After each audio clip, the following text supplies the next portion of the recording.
Жители Москвы высказали свое мнение о громких заявлениях кандидата в президенты США Дональда Трампа о том, что он якобы может признать Крым российским.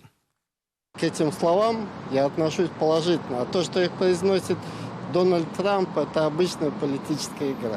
Что-нибудь опять придумает, ей-богу. Это все хитрость. Я не могу сказать за Трампа, что он имел в виду.